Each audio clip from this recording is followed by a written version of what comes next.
This project started as a sketch on a piece of paper.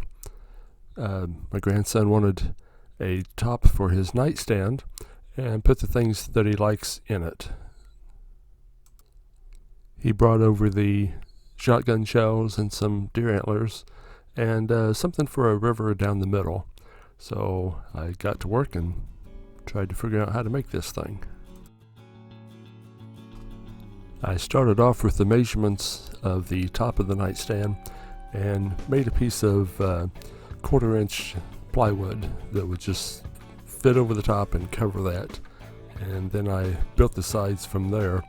I left a lip just enough to cover the nightstand about a 1/2 inch so it wouldn't slide off.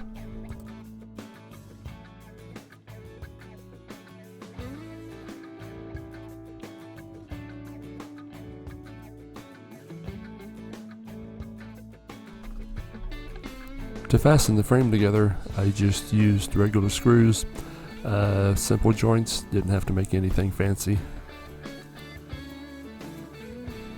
I used a 2-part all-purpose putty to fasten the sides onto the bottom. It is going to do a good job, I think, of fastening the two pieces together, but it's also going to make a waterproof basin so I can put my epoxy in.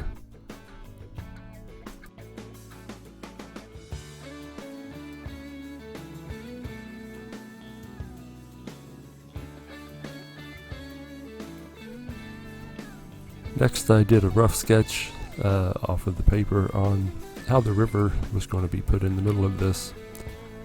And then to make the sides of the river, I used some screen wire to form the sides so you can tell the difference between the water and the land on this.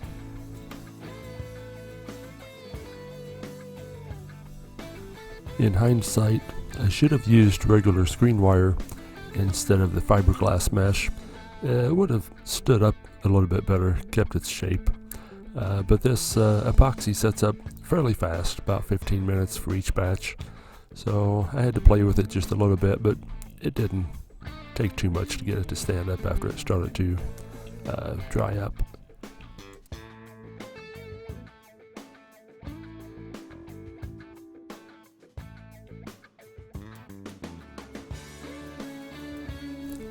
Because this putty sets up so fast, I made several small batches.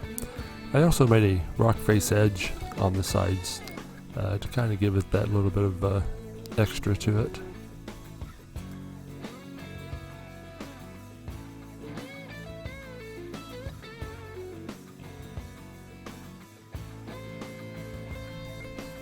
The river's going to be pretty easy to make. The land part, he wanted the shells to look like it was coming out of the dirt, so I couldn't really fill it up solid and then put the shells in it. So I sealed the edges, I sealed the bottom where the land goes with some epoxy.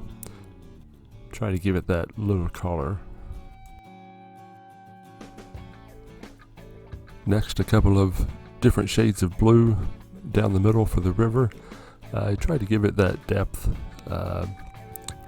Looked like it was deeper as it was getting farther away from you. So a couple different colors of blue. Did the job pretty nice. Well, I had everything set up and ready to go. I took the sander and knocked off the high, sharp points on the rock face edge.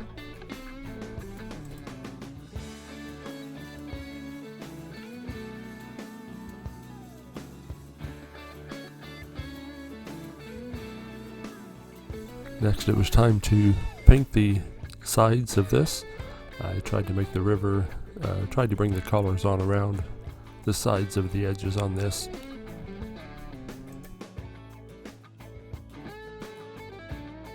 Of course, the deer antlers were too big to fit inside this, so I cut them down to size and placed everything where I thought looked the best.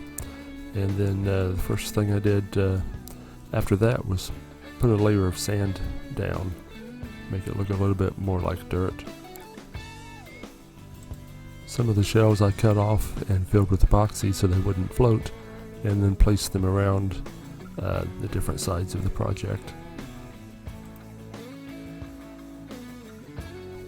He brought all the shells for this project, but I thought, you know, you need a few BBs for a project like this. I happen to have some left over from a long time ago. I put down a small coat of epoxy to seal everything in place, and then it was a matter of making multiple layers to build the epoxy up to fill this up to the top.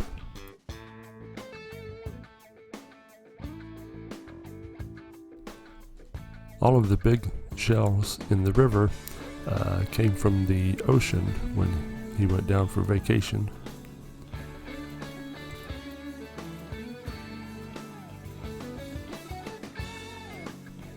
And I don't know what type of river would be complete without having a frog in it anyway.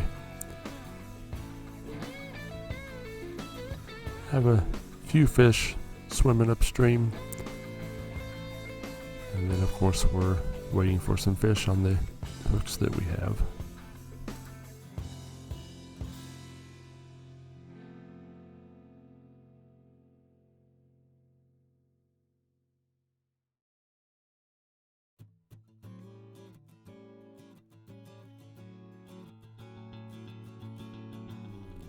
It's kind of hard to see on the video, but the fish in the river have that 3D effect. They are standing up and kind of suspended in the epoxy. Looks like they're swimming.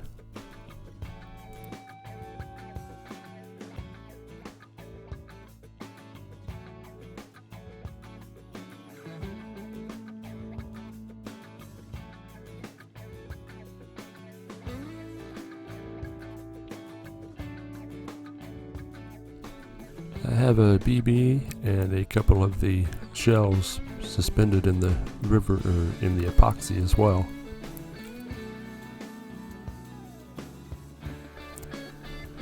We're not going to mention anything about the two surprises that are hiding in this. One of them you can see is under that antler.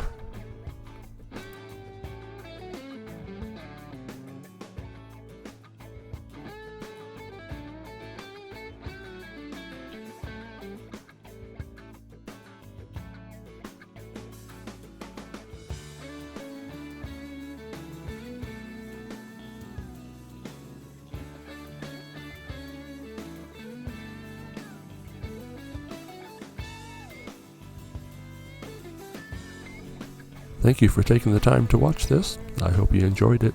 It's kind of a fun little project. I enjoyed making this. We'll see you on the next video.